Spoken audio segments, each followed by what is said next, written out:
como los expositores nos autorizaron a grabar para después poder difundir esta interesante charla también en nuestra página de la sociedad. Muy agradecido a ellos. La verdad que estamos con sentimientos encontrados porque nuestra última, como dijo Francisca por ahí en las redes, última mesa redonda como directorio, digamos, eh, después de 3 años de este último periodo, y agradecerle, aprovechar el momento para agradecerle a nuestros socios que siempre con mucho entusiasmo nos acompañan en las mesas redondas, en las cosas que hemos intentado hacer eh, y en nuestros congresos también.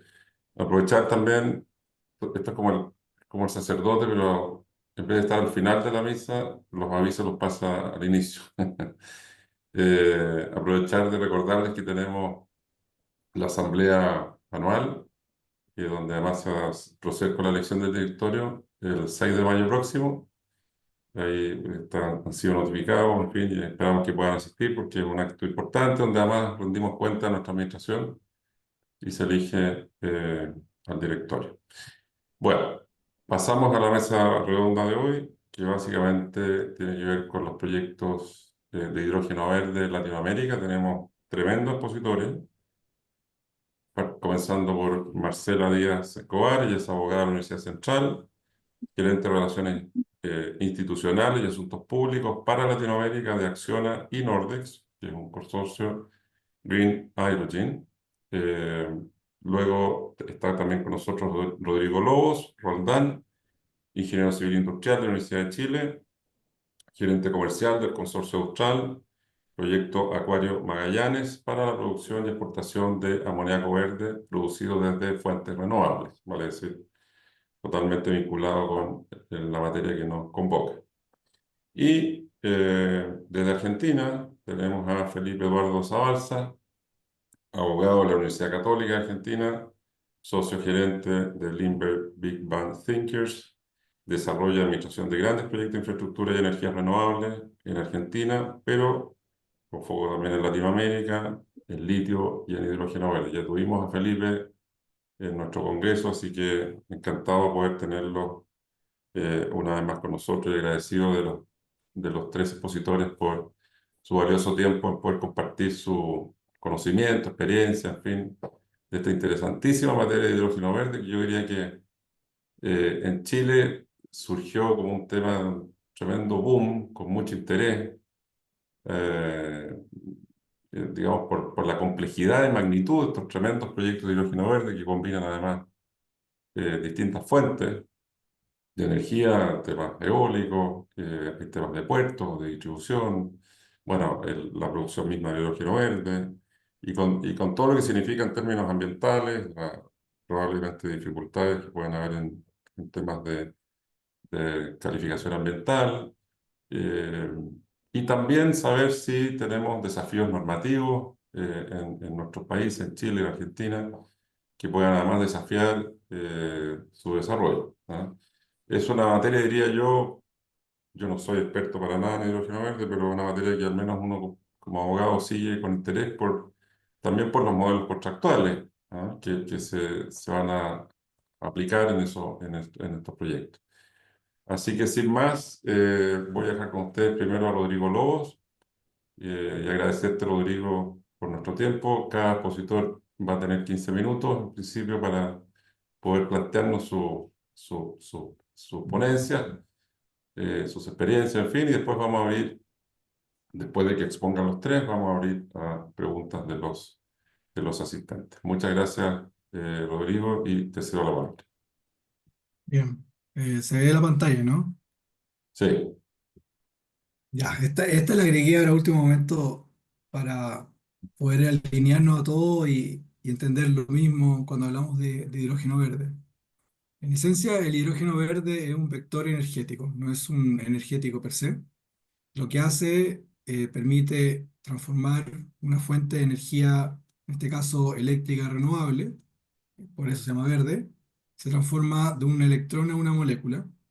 Y esta molécula puede entrar a sectores que no son electrificables. Entonces, si siempre pensamos cómo bajamos o logramos la descarbonización de todos los sectores, siempre vamos a tratar de electrificar, pero van a haber siempre sectores que no se pueden electrificar, y esos son los que uno entra con moléculas.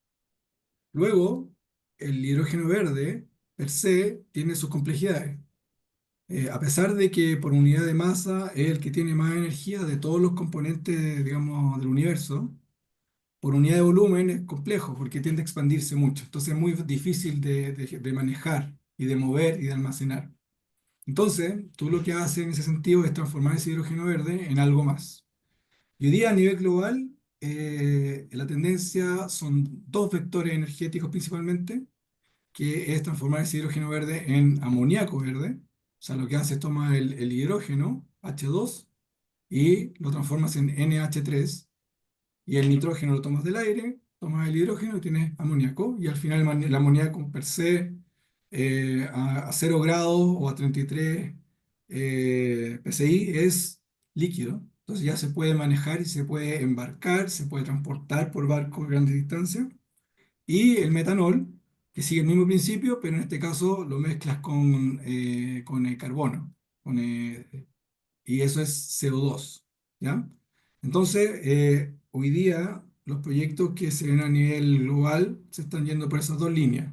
Producir hidrógeno, energía renovable, producir hidrógeno y después el hidrógeno transformarlo ya sea en amoníaco, metanol, o incluso hay algunos proyectos, pero no son la mayoría, que de ahí pasan a algo más. Por ejemplo, el proyecto de HIF, el piloto, ese metanol lo transforma en gasolina.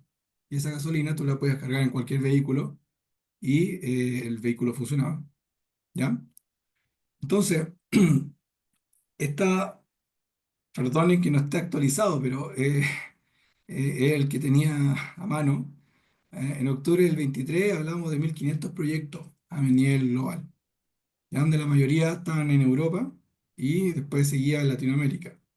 Y si uno ve el mapa, puede ver que se están enfocando en grandes clústeres. Europa, Estados Unidos, Sudamérica, Oceanía. India también está entrando fuerte. Entonces, lo que uno ve que a medida que estos proyectos van avanzando, los proyectos de gran escala van avanzando también, pero los de mediano tamaño son los que dominan. ¿Ya? Y si nos vamos a nivel global, también se empiezan a definir cuáles son los hubs de importación, o sea, a quién le voy a mandar yo ese producto, y cuáles son los de exportación. Entonces, Sudamérica es netamente un hub de exportación. Y los mercados naturales que tiene Sudamérica va a ser Europa y Asia. Estados Unidos, y esto yo creo que este mapa es muy antiguo para lo que está pasando hoy día. Estados Unidos se está empezando a aislar. El hidrógeno o amoníaco que se produce en Estados Unidos no puede ser exportado a ningún otro lugar, no puede ser exportado a Estados Unidos porque no cumple la certificación. ¿Ya? Entonces, digamos, Europa ha definido una certificación muy rigurosa para definir qué es un hidrógeno o amoníaco bajo en emisiones. Y tal como hoy día están haciéndose los proyectos en Estados Unidos, eso no se podrían exportar hacia Europa. Por lo tanto, ellos tendrían que estar autosuministrándose. ¿Ya? Y si nos vamos a Chile, podemos ver que esto es la foto más actual, marzo del 25, tenemos 77 proyectos en desarrollo. Y los proyectos más grandes, que son principalmente para exportación, se concentran en dos sectores, que es el sector de Antofagasta y el sector de Magallanes. Y esto se da principalmente porque son los lugares donde tú logras la energía solar más barata o la energía eólica más barata. Y eso es, digamos, el punto clave. El hidrógeno, para que sea barato, requiere una energía barata. 70% del costo, de la estructura de costo del hidrógeno, el 70% de la energía. Entonces, si no tienes energía barata, no vas a poder tener un hidrógeno competitivo. Y por eso, naturalmente, se van a estos sectores los grandes proyectos de exportación. Si uno empieza a mirar los proyectos que están en los otros sectores de Chile, son puros proyectos más pequeños, de escala de piloto, y que son principalmente para hacer pruebas y distintos usos. Pero los de exportación se van a concentrar siempre en lo que es Magallanes y Antofagasta y Calama, etcétera. Bueno, y quiero, digamos, entrar también, y esto es solo una introducción para que el resto, digamos, de los participantes puedan profundizar. Cuando tú desarrollas un proyecto, el proyecto lo puedes subdividir en todos estos elementos. Entonces, cuando desarrollas un proyecto, partes con el desarrollo de la generación renovable, pero también tienes que encargarte de dónde vas a hacer la producción del hidrógeno y de dónde vas a hacer la producción del amoníaco. Estos tres elementos centrales requieren aseguramiento territorial, requieren ingeniería y requieren todo lo que es un estudio de línea base y estudios de ingeniería previa para permisos ambientales. Pero no queda ahí solamente, porque tú la energía renovable la tienes que conectar a tu producción de hidrógeno y ese hidrógeno tienes que conectarlo a la planta de amoníaco. Entonces, si tú no tienes todo el proyecto contenido en un mismo sector y lo tienes separado, vas a tener que empezar a poner líneas eléctricas o ductos. Y eso también requiere un proceso de desarrollo, de aseguramiento territorial, de empezar a levantar permisos, estudios para permisos ambientales. Y ahí es donde se empieza a poner complejo, porque ya se hacen proyectos renovables, se sabe cómo se hace, pero por ejemplo, para desarrollar un ducto de hidrógeno, ¿qué normativa aplica? ¿Cuáles son los estándares que se deben usar? Hay un gran problema hoy día de que el amoníaco hoy día no se trata como un energético, sino que se trata como un insumo químico. Y eso te impide desarrollar toda la infraestructura necesaria para poder transportar amoníaco en piping. Y aparte de eso, el proyecto no termina ahí. O sea, si tú quieres un proyecto bancable, tienes que desarrollar el agua, eso es desaladora, tienes que hacer acueductos, que también es aseguramiento territorial para los ductos, tienes que tener asegurado un puerto de descarga de equipos para bajar todo lo que vas a instalar y construir, y tienes que tener un puerto de exportación, y que a veces el puerto de descarga de equipo no necesariamente puede ser el mismo de exportación. Entonces, si uno empieza a abrir todos los elementos que tienes que desarrollar y asegurar para que un proyecto sea bancable, se vuelve bastante complejo. Y como punto final, nada de esto funciona si no logras tener un contrato de al menos 15 años con un off-taker internacional que esté dispuesto a pagarte un amoníaco que vale 3 veces más que el amoníaco convencional. Entonces, los desafíos no son pocos. Y lo dejo ahí para que el resto pueda profundizar en el resto de los detalles.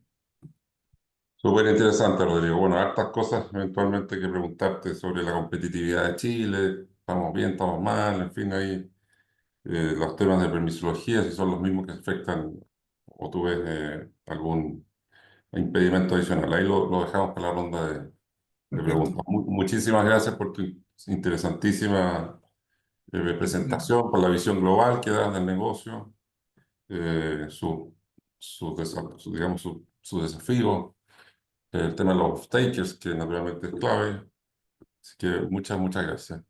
Dejo con ustedes a Marcela Díaz, que nos va a compartir su presentación, su experiencia.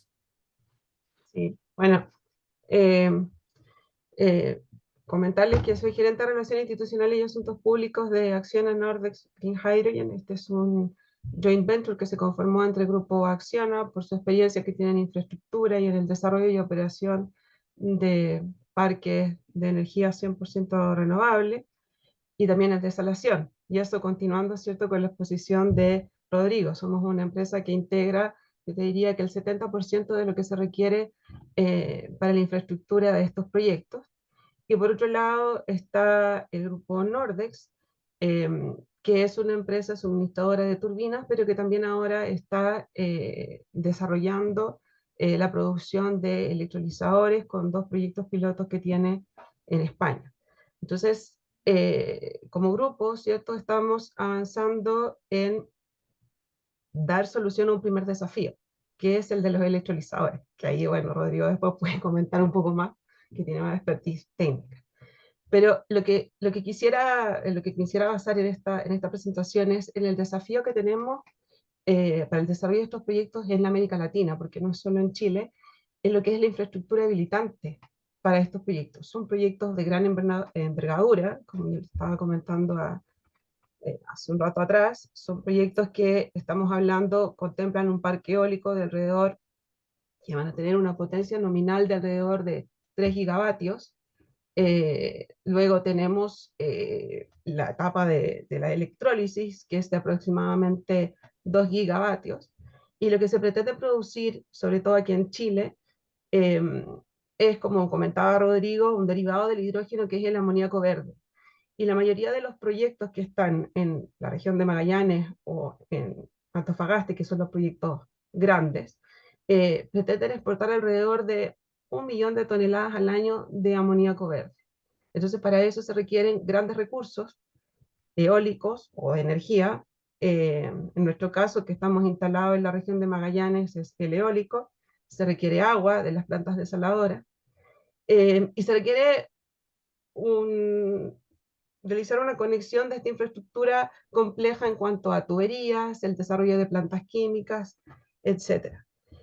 Como estos son proyectos de gran escala, para la etapa de construcción se va a requerir una infraestructura importante de términos viales, en términos de transmisión eléctrica en algunos casos, no en todos, porque la mayoría de los proyectos que se están desarrollando se piensa que sean proyectos off-grid, o sea, que no son proyectos islas, que no están conectados a la red, ya, sobre todo en la región de Magallanes, en el caso de Chile, porque no existe una red de transmisión que pueda inyectar energía a estos proyectos, por lo tanto son proyectos islas.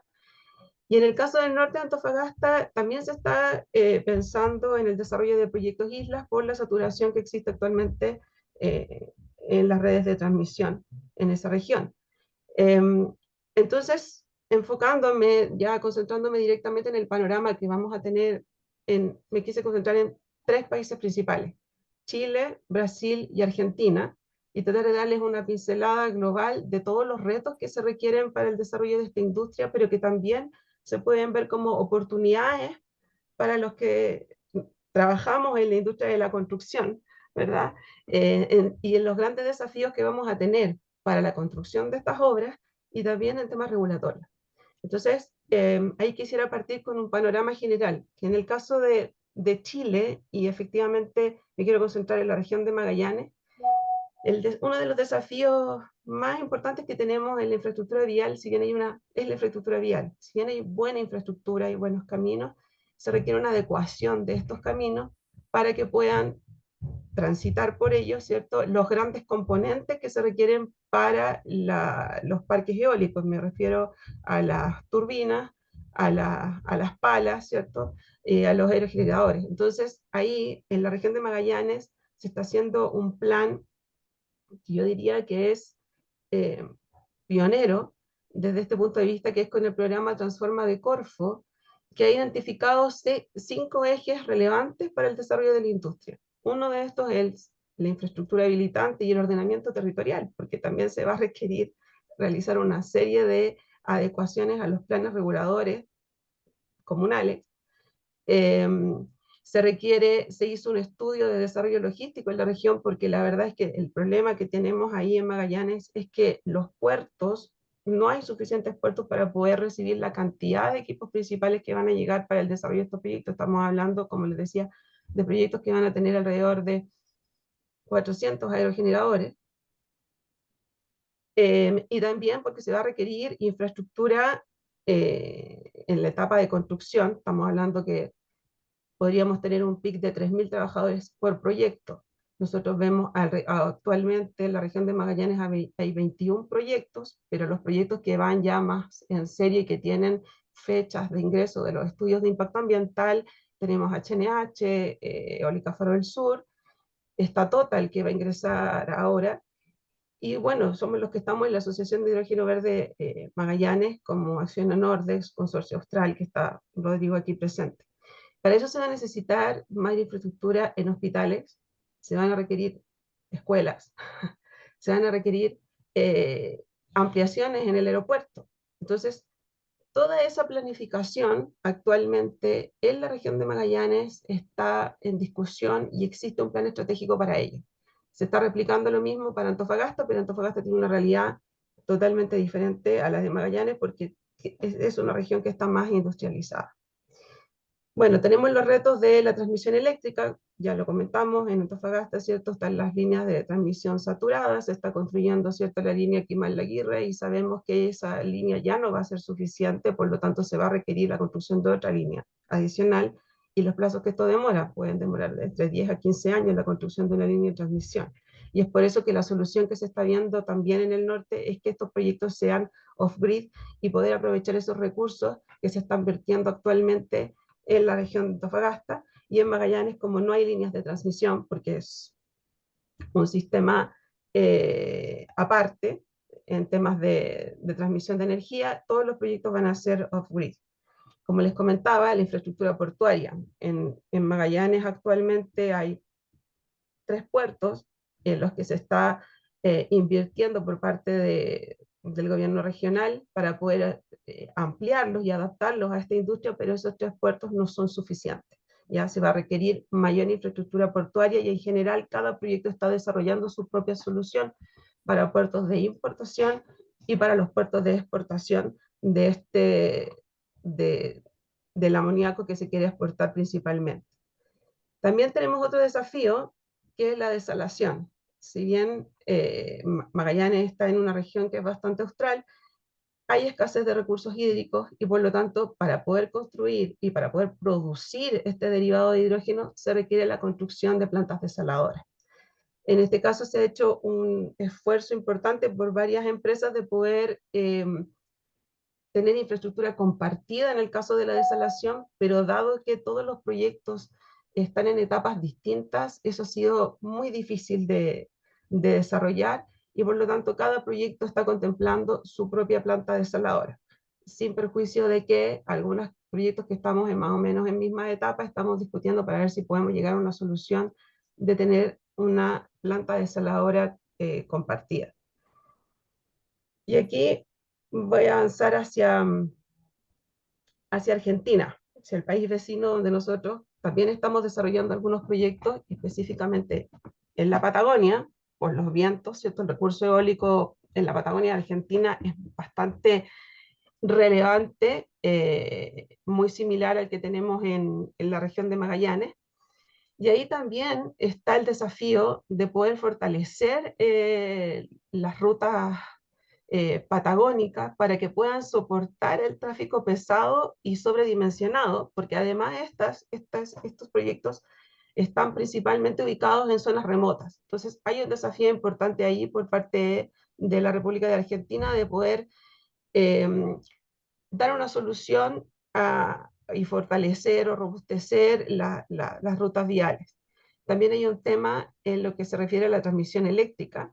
Es considerado el principal cuello de botella actual que tiene Argentina y por lo tanto también ahí se deberán construir líneas de transmisión, aunque igual, y ahí me puede complementar después Felipe, se está visualizando que todos los proyectos sean también off-grid, o sea, que no se conecten a la red.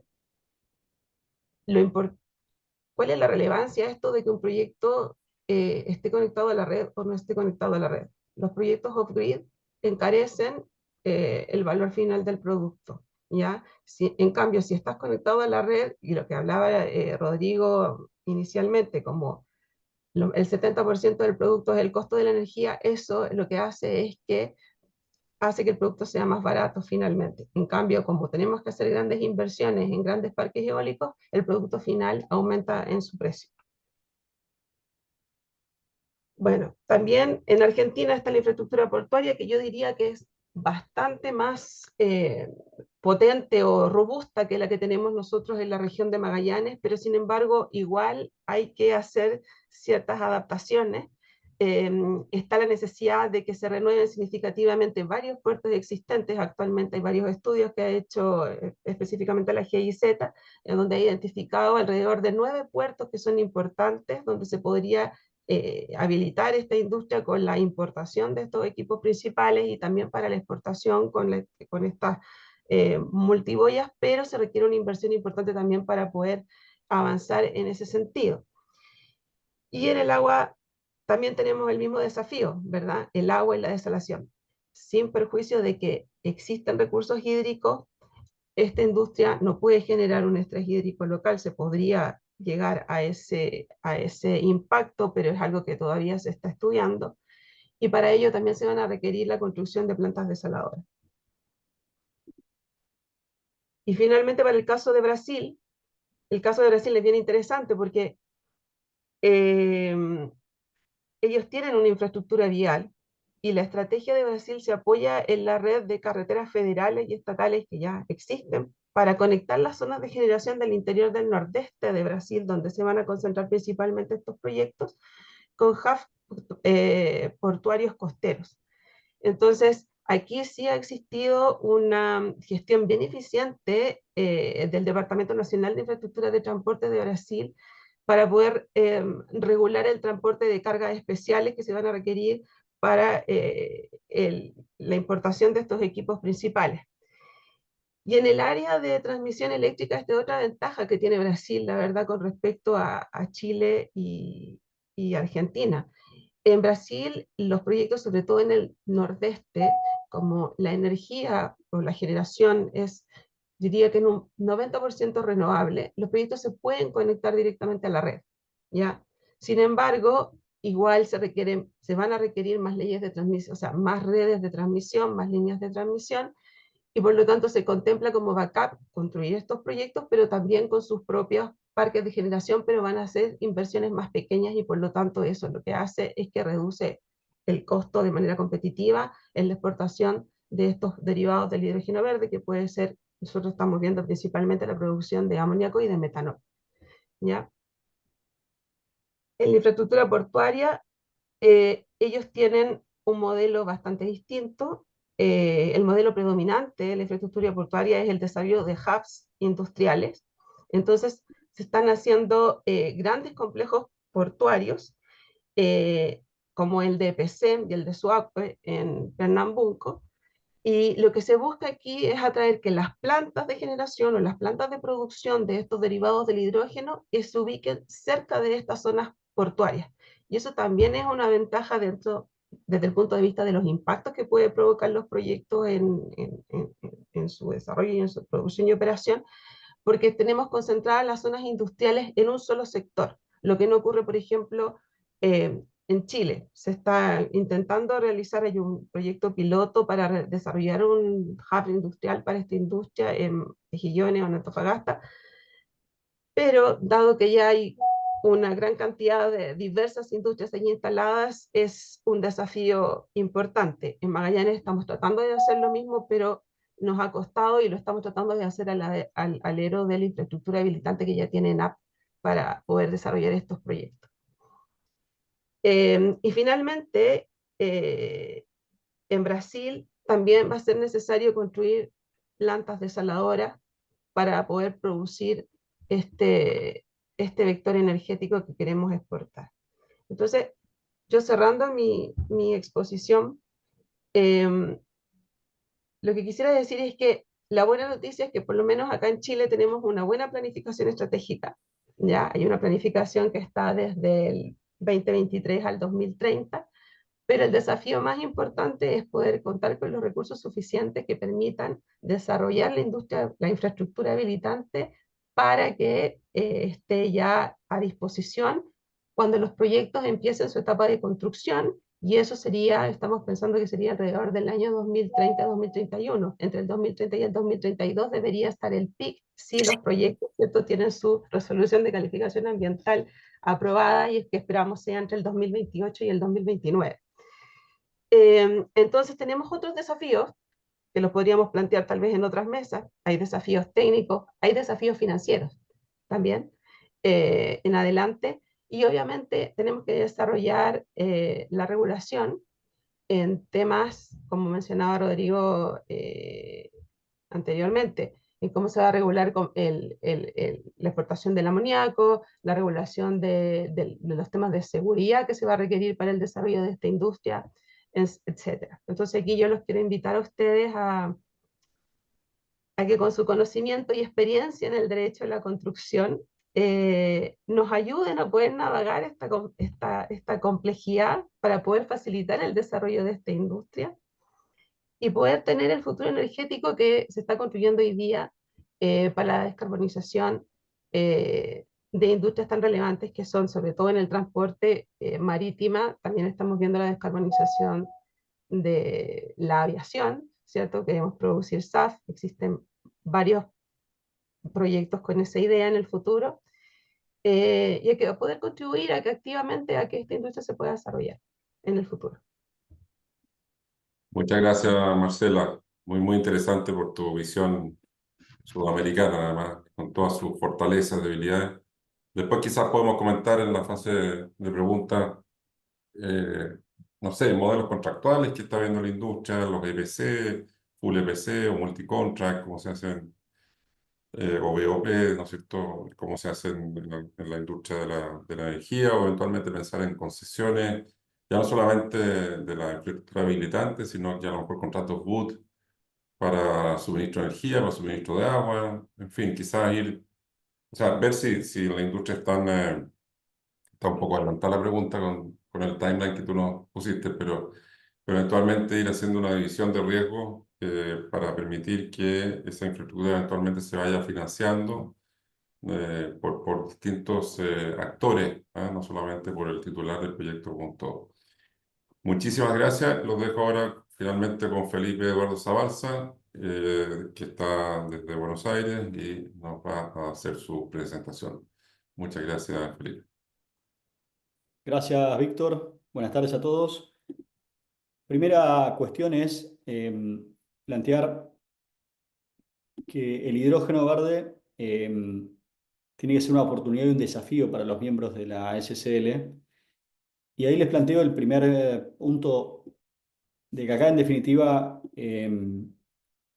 hay una oportunidad de que ingenieros, abogados nos involucremos activamente en proyectos de ingeniería y construcción, pero además también entendamos por qué estamos hablando de hidrógeno verde en Chile y Argentina.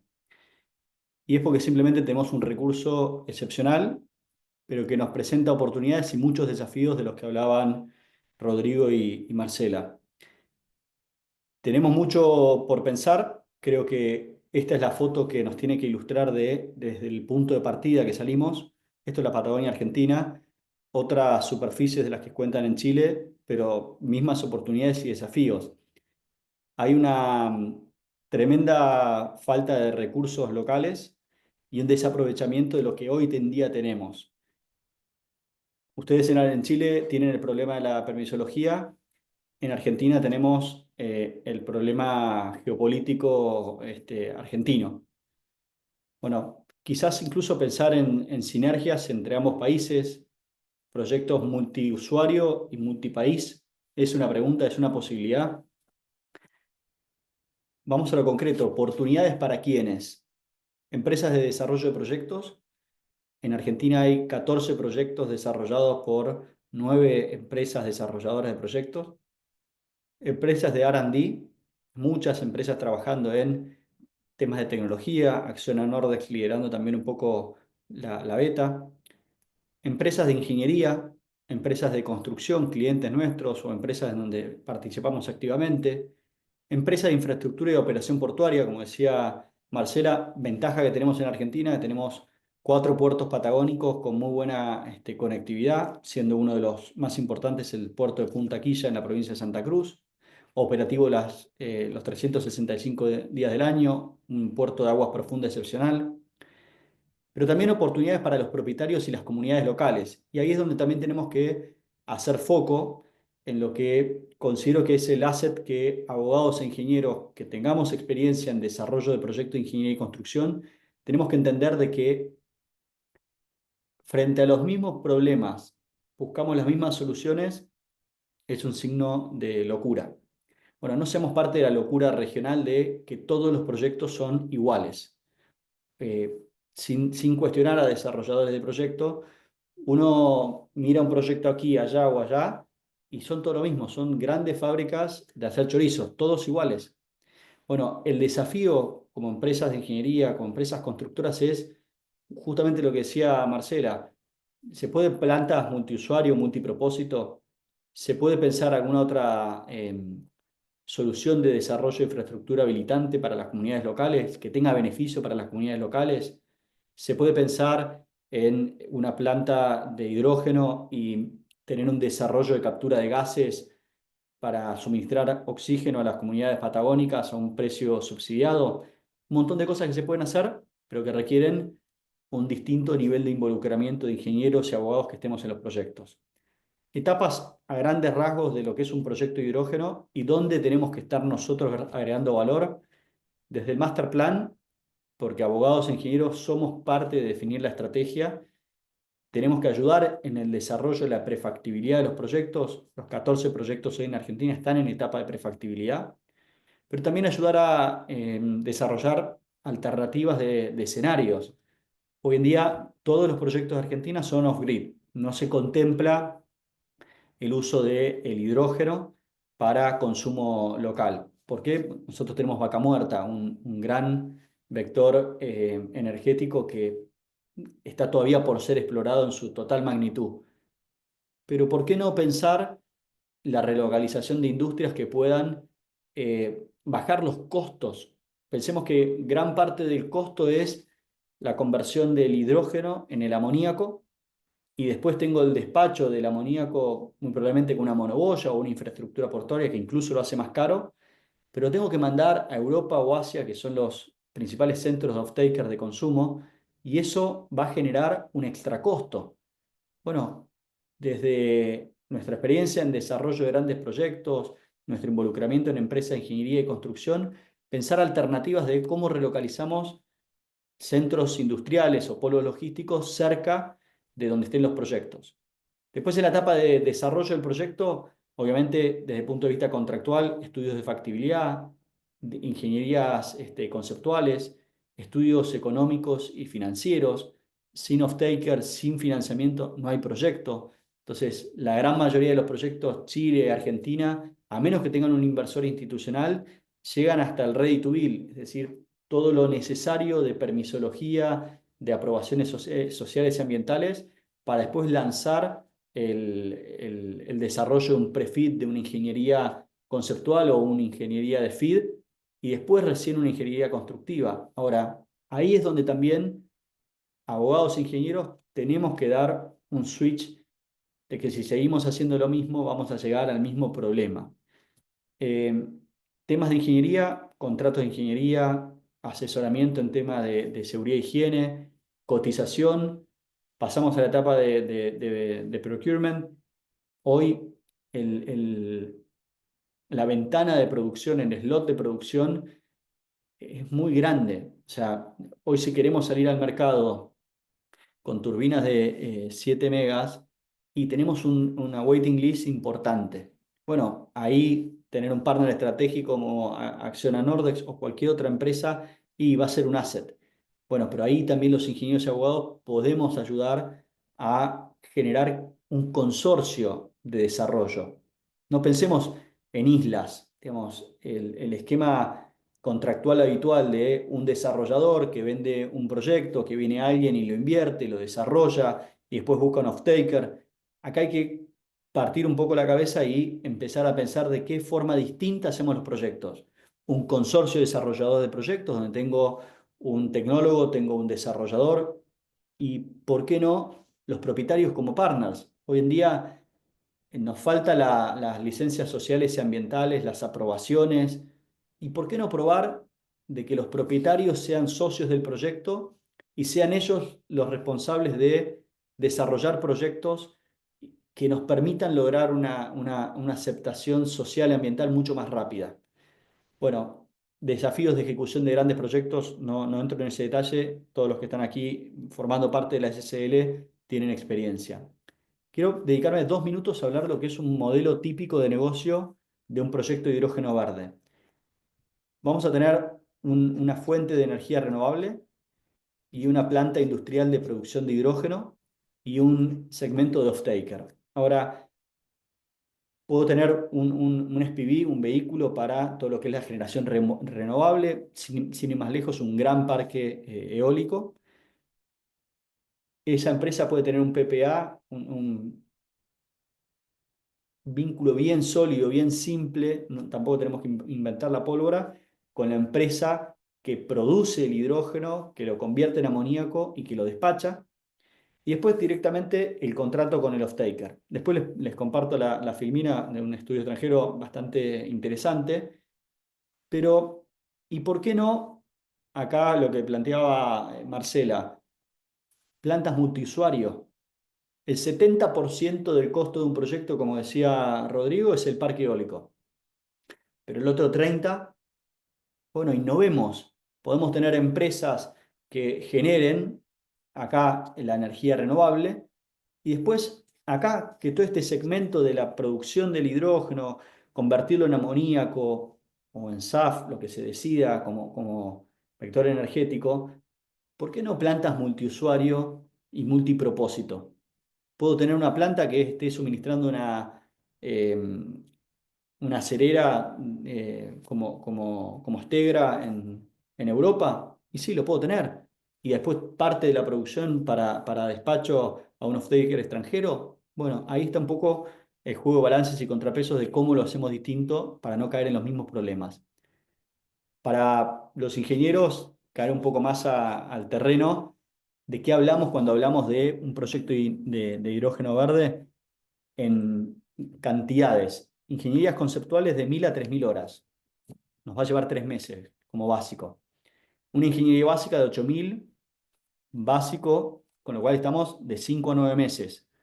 Un FIT de 50.000 a 120.000 horas, un año. Y en un EPC, 3000 personas en sitio durante el pico, hablamos de 3 años de construcción. Ahí tenemos las oportunidades. En cuanto a magnitudes de una planta de hidrógeno verde, en cuanto a construcción, para 100 megas, 400 instrumentos, más 1000 de Fire and Gas Detectors, 600 toneladas de piping, 10.000 metros cúbicos de concreto, 1000 toneladas de estructuras metálicas, cables eléctricos y de instrumentación, imagínense la magnitud. Ventajas de producir, y acá no quiero vender a Argentina, pero nosotros estamos desarrollando con los propietarios 2 valles de hidrógeno verde. ¿Por qué decimos valles de hidrógeno verde? Porque son proyectos a gran escala.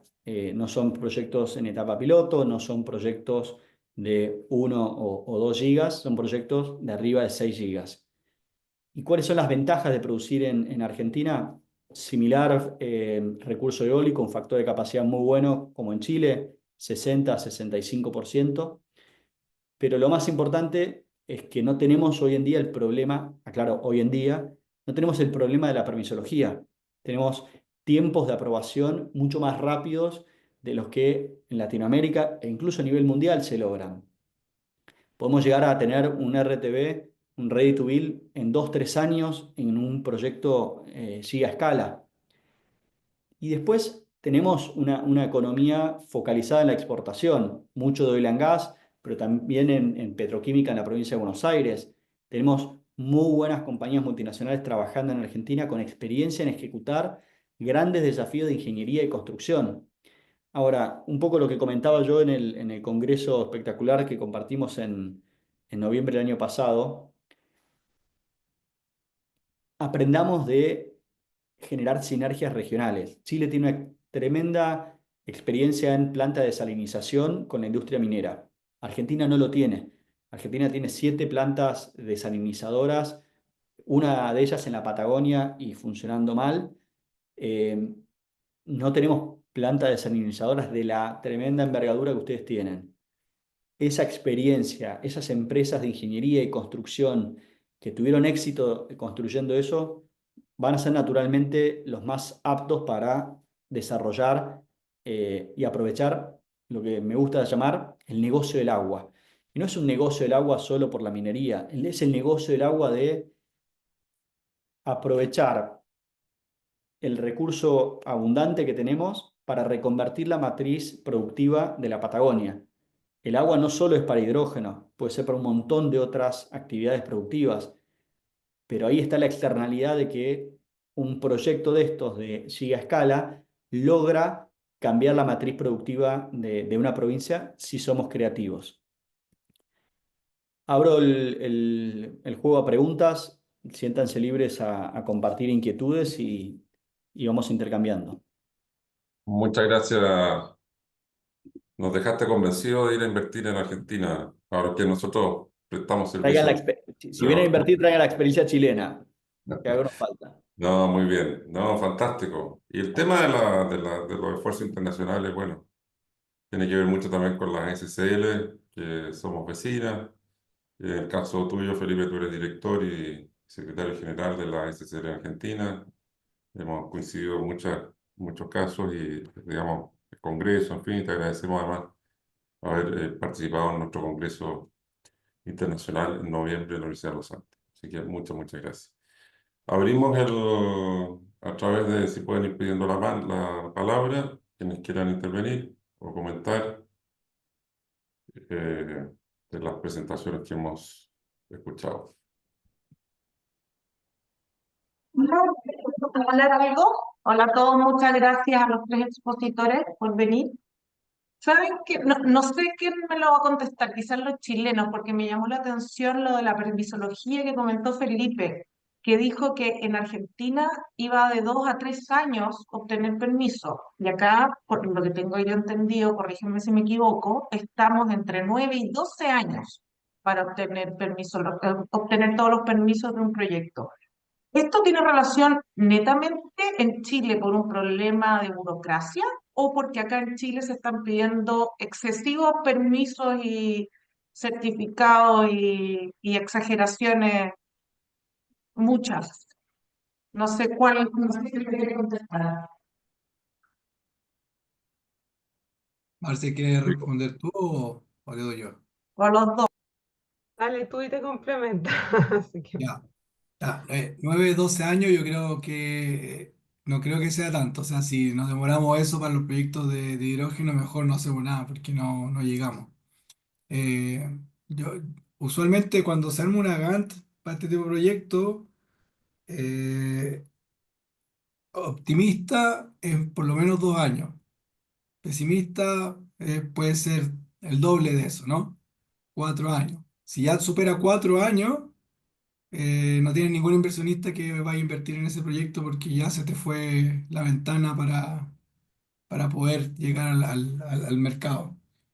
Y acá también una mezcla personal mía, ¿eh? Pero yo creo que el gran problema que tenemos hoy en Chile es que no tenemos certidumbre respecto a los requerimientos. O sea, la cantidad de guías que han ido apareciendo durante el desarrollo de un proyecto ha hecho que finalmente tú no sepas qué hay que hacer para tener la RCA y cortas por lo sano y empiezas a hacer todo.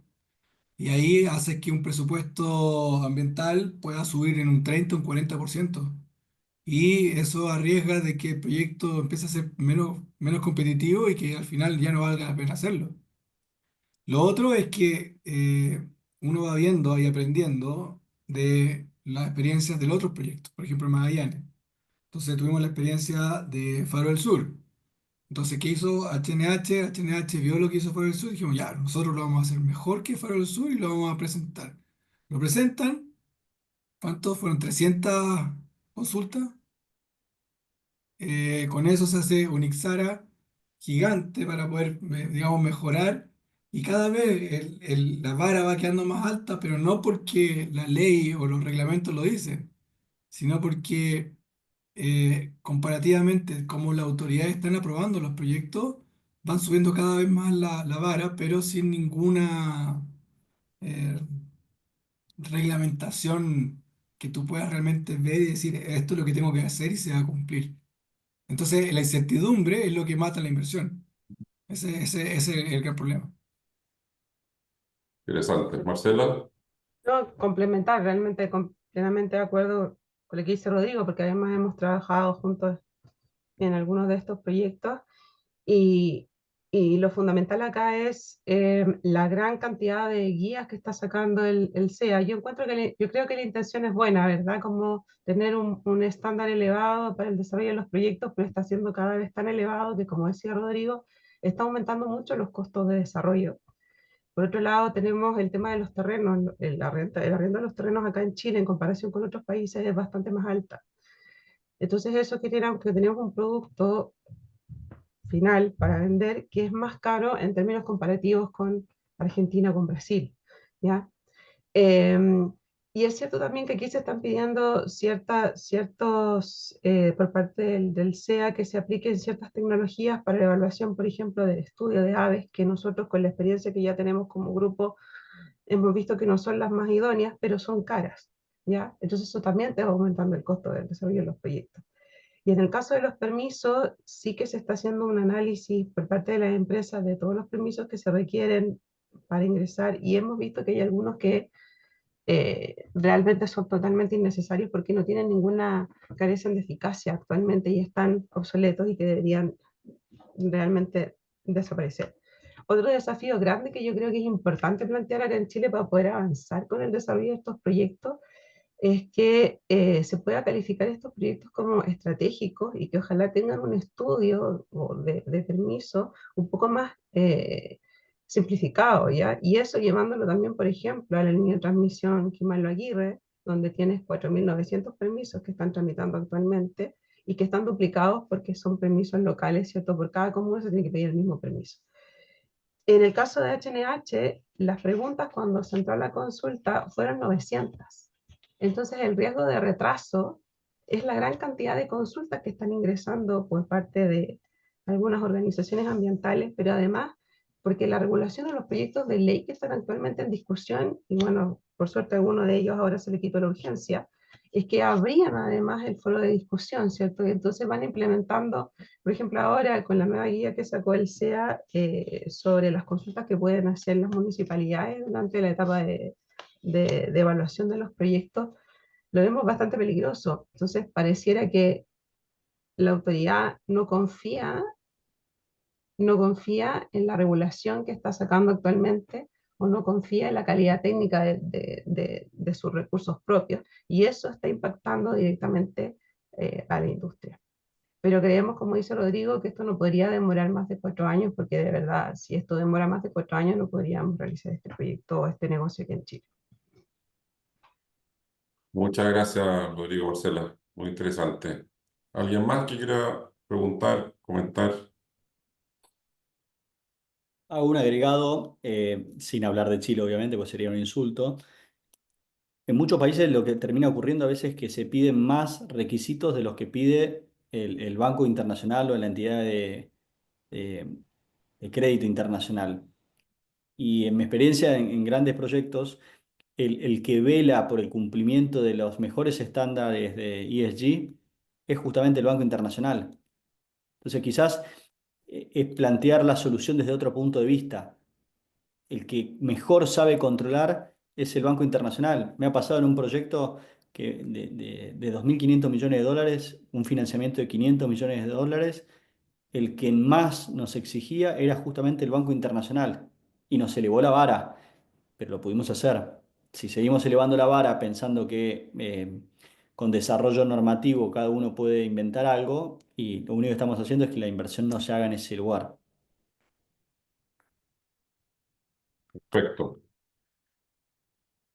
Yo quisiera preguntarle, aprovechando mientras alguien eventualmente pueda complementar o hacer otra pregunta, de los modelos contractuales. Y nosotros como SCL, usualmente estamos como enfocados por una parte, bueno, en temas de modelos de gestión de proyectos, en los cuales evidentemente los contratos tienen mucho que decir, y también en las controversias, ¿no? Para no ser negativo con los proyectos, no hablemos de las controversias todavía, hablemos de los modelos de gestión y de contratos. Yo comentaba hace un rato de si con la experiencia que ustedes están teniendo o cómo, si les ha tocado visualizar un poco cuál sería el diseño contractual, si sería, incluso pensando eventualmente un EPCM, como es la minería en los grandes proyectos donde existen contratistas de ingeniería, en definitiva, que, que, que desarrolla la ingeniería y además hace de gestor o de agente respecto de los contratistas de construcción, suministro, etcétera. O simplemente un full EPC o un multi-contract, ¿no es cierto?, donde se van dividiendo dentro del proyecto, bueno, las distintas actividades, el contratista de obras civiles, el de energía, el grid, el suministrador de las turbinas, en el caso de los proyectos eólicos. En fin, o incluso más, pensando, tomando un poco lo que decía Felipe, y te voy a pedir a ti, Felipe, si quieres contestar primero, eh, ser innovadores, incluso pensar en asignar o dividir riesgos de forma distinta, a través incluso de actores o players que tomen por sí el riesgo del suministro de la energía dentro de este mapa de proyectos, de este gran proyecto, digamos, como a través de un modelo BOOT de suministro de energía eventualmente, o una planta desalinizadora. En fin, no sé cómo la industria está visualizando este mapa contractual, por llamarlo así. En Argentina al menos todavía no hemos tenido ese problema, lamentablemente. Tenemos un problema de un marco normativo que todavía no está, o sea, tenemos un régimen de incentivo para grandes inversiones que es espectacular, pero falta adaptarlo a los tiempos de los proyectos de hidrógeno verde. Pero sí tenemos experiencia siendo creativos en cosa mínima, pero lo pongo como ejemplo. En nuestra provincia de Tierra del Fuego hay un consorcio de empresas justamente para empaquetado y despacho de productos importados en la zona franca. Ese consorcio, esa empresa, tiene multi usuarios y un conglomerado de accionistas enorme, y es un ejemplo de que se puede hacer un proyecto con una complejidad contractual bastante importante, pero que se puede hacer un consorcio que lo desarrolle. Eh, Creo que ahí es donde vamos a tener que ser creativos.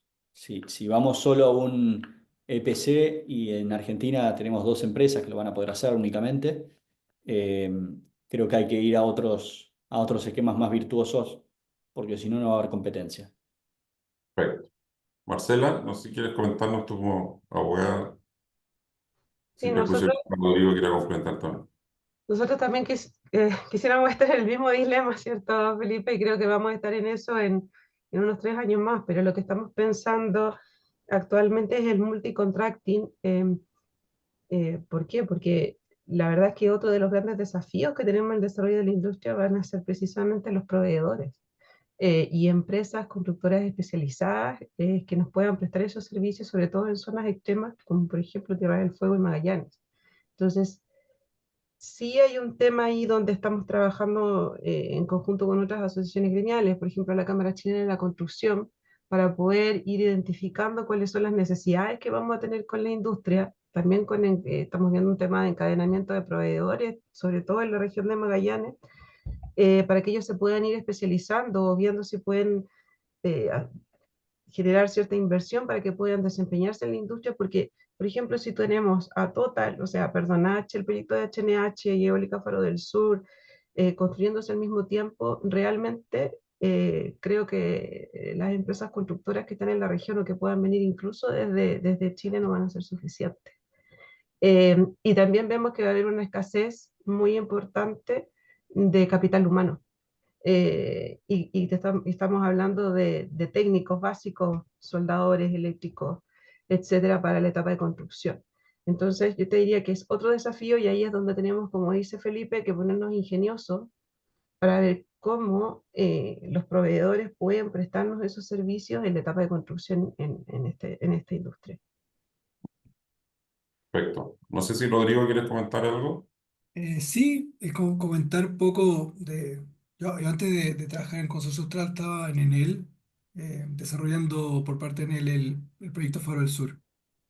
Y me tocó participar en la estructuración preliminar del Project Finance. Y el principal problema que se veía ahí era, o sea, lo ideal para el Project Finance hubiera sido que hubiera un solo EPC que se hiciera cargo del proyecto completo, ¿cierto? Ese era lo ideal para el banco. Pero no existe ese proveedor, no existe alguien que hoy día a nivel global que pueda tomar el riesgo y asumir todo la construcción. Entonces tiene que empezar a separar. Y la separación más natural es, va a tener un EPC para el parque eólico, línea de transmisión, subestaciones, y va a tener otro EPC para todo lo que es la parte química, lo que es molécula. Pero ahí empieza a generarse punto, digamos, de roce, porque, por ejemplo, sobre todo en los sistemas aislados, el parque eólico, para que funcione y te garantice, requiere una conexión a la red y estabilización de la red, lo cual un sistema aislado no te lo da. Los electrolizadores hoy día se venden con garantía asociados a un suministro estable de energía, lo cual un parque eólico aislado no te lo va a dar. Entonces, ahí empiezan a generarse esos puntos de que las garantías del EPC y también de los fabricantes quedan en juego porque los puntos de frontera no quedan bien definidos las responsabilidades respecto a quién es el responsable de que esto funcione finalmente. Entonces, el rol de un Y eso integrador. te puede condicionar el financiamiento, ¿no? Exacto, o sea, hoy día, sobre todo también que, por ejemplo, cuando tú haces un análisis financiero de un parque eólico, es estadístico, es estocástico. El P90, ¿cierto? P50, pero tú cuando haces una planta de amoníaco no funciona de esa manera. Tú asumes, digamos, que va a tener un suministro estable de energía eléctrica, va a tener cuotas, etcétera. Entonces, eso también afectaba mucho a cómo evaluar el proyecto finalmente. Y al final todo esto se traducía en cómo ibas a firmar el contrato de offtake. Tú ibas a tener cuotas anuales, ibas a tener un suministro estable, cómo ibas a tomar la variabilidad, porque ¿qué pasa si un mes tu producción eólica baja un 30%? Quiere decir que vas a producir un 30% menos de amoníaco. ¿Cómo vas a cumplir la cuota que tú estás haciendo con digamos, con el off-taker final? Entonces, toda esa variabilidad e incertidumbre, hoy día no hay una respuesta clara de cómo se puede solucionar. Súper. Grandes Una cosa desafíos. para agregar, Víctor, vos sabés que me quedaba pensando lo que dijo Marcela, ojalá tengamos ese problema, ¿no? Pero donde sí veo, vislumbro el primer problema es el tema de la integración de las ingenierías. Bien te decía Rodrigo, el battery limit va a ser una gran discusión entre el parque eólico y la planta química industrial, y ni hablar que va a ser parque eólico, planta química industrial y planta de despacho. Va a ser un triple problema, ¿no? De dos fuentes. La integración de esa ingeniería, hasta que haya una muy buena empresa de ingeniería de construcción que haga el FEED, una vez que esté la ingeniería de detalle constructiva, creo que va a ser de agregado valor tener una empresa de ingeniería que haga la integración para asegurar las interfaces de conexión.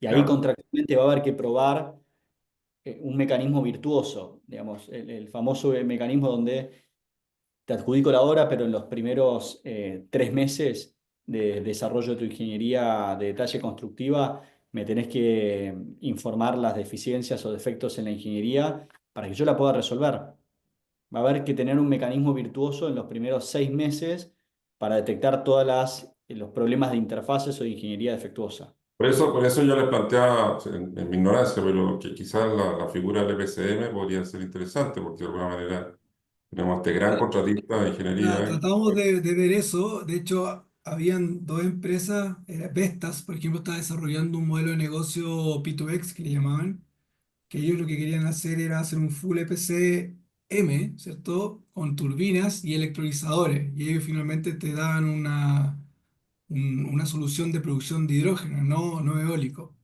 Pero Ya. todavía no lo tienen en el modelo de negocio, no lo han desarrollado full y entiendo que Goldwyn también quería hacer algo similar. El problema hoy día es que los fabricantes de electrolizadores, a excepción de dos o tres, ninguno tiene más de 3 años de vida. Entonces también ese es un gran problema para su bancabilidad. Los bancos te exigen tener por lo menos 5 años y eso te reduce inmediatamente quién es el que te puede dar esos equipos. ¿La planta desaladora ustedes la asignan a los paquetes químicos industriales o eso es la producción del... ¿Dónde Bueno, sitúan la... ese también es parte del modelo de desarrollo. Tú puedes hacer un proyecto donde desarrollas todo: agua, acueducto, desaladora, puerto, etcétera, un modelo de HMH. O Ya, otro en que solamente desarrollas renovables, hidrógeno, amoníaco, y generas contratos, un TUA, por ejemplo, con el puerto, y un contrato de agua con un tercero. un Pero el bot. problema es que cuando no está esa infraestructura ya construida, se genera el huevo y la gallina. O sea, ¿quién es el que empieza a construir primero para que esto funcione, ¿no? Vale. Bueno, y Ya, o ahí sea, otro se va a necesitar problema, abogados, en resumen. otro problema que se me ocurre para compartir con el panel y todos los asistentes es lo que mencionaba Rodrigo. Bueno, ¿quién empieza primero? Y eso lo va a decidir el owner, pero en multicontrato o aperturándolo más con Notice to Proceed, por ejemplo. Y si yo ejecuto la Notice to Proceed más tempranamente y el contratista no tiene disponibilidad de mano de obra, porque cuando cotice va a ser un estudio ALMA, un Area Labor Market Analysis, y va a decir mi cotización es sobre la base de este ALMA que contempla la disponibilidad de recursos, etcétera. Y si el proyecto se termina demorando 4 meses y se solapa con el proyecto más cercano, no va a haber piperos, no va a haber especialistas en piping, soldadores es lo que primero, al menos en nuestra experiencia en Argentina, es donde primero nos mancamos, donde se nos cae el proyecto. En un proyecto en 2018 tuvimos que traer piperos de Brasil y de México. Y era una locura, pero sí, y teníamos traductores en la obra porque no teníamos suficientes piperos. Bueno, ahí está también el desafío de quién va a manejar el volante para ir liberando los contratos y en esos contratos tener cláusulas compensatorias o de manejo del tiempo, pues si no, no les va a dar la curva de avance. Y Claro. lo que nos suele pasar, tenemos un contrato tan exigente que lo único que sirve es para penalizar y penaliza en cuanto a desvío de la curva de avance. Y pero si la curva de avance no la pude completar porque justamente vos liberaste 4 frentes de obra y me saturaste la mano de obra disponible. Va a terminar siendo un problema del owner si el owner no es justamente creativo. Bueno, de ahí la importancia de todo lo que es el project management y de la cultura, ¿no es cierto? En que las SCL estamos comprometidas, ¿no es cierto? Y alineadas con nuestros cursos en las distintas universidades con las cuales cooperamos en nuestros países, justamente para ir eh, promocionando y avanzando en lo que es una mejor y más fina, quizá, gestión de proyectos, equipos multidisciplinarios, en fin, para que vayan resolviendo los temas a tiempo. No sé si hay alguna otra pregunta. Si no es así, estaríamos cerrando esta mesa agradeciéndole enormemente a Marcela, a Rodrigo, Felipe. Muchísimas gracias. Muy interesante. Una mirada más de negocio, de realidad, de avance. Que bueno, además, renovar el optimismo, porque en Chile, al menos, desde mi perspectiva, hubo un momento de un enorme entusiasmo con esta suerte de panacea, con el hidrógeno verde. Después, bueno, las típicas cosas que localmente empezaron probablemente a complicar, la permisología, temas ambientales, pero veo que eso está dentro de la hoja de ruta, veo que el interés sigue, así que fantástico. Sin duda que es una industria muy, muy atractiva y que va a poner a prueba además todo lo que nosotros como las SCL hacemos en nuestros países. Eh, Felicitar también, agradecerle bueno, a Rodrigo y a Felipe, nuestro invitado extranjero hoy día, que una vez más nos está acompañando. Así que muchas gracias. Espero que estén todos muy bien y muchas gracias también naturalmente a nuestros socios que están hoy día con nosotros. No se olviden de la asamblea del día 6 de mayo. Yo quisiera aclarar, dado el altísimo interés que hay en postularse a ser director, que no somos remunerados. Aprovechando aquí la presencia de un Blas Belolio que me hizo indirectamente con mucho humor esa consulta. ¿ah? Es puro aporte a nuestra industria y sin duda estamos muy contentos por colaborar todos los que hemos estado en la sociedad para ir en la línea de ir mejorando y culturizando de alguna forma nuestro sistema. Así que con eso cerramos. Muchas gracias a todos ustedes, que estén muy bien. Gracias, hasta luego. Gracias, un Gracias. placer. Chao, muchas Gracias. gracias. Chao, Chao, muchas gracias. gracias. Chao. Chao, gracias. Chao. Chao, chao, gracias.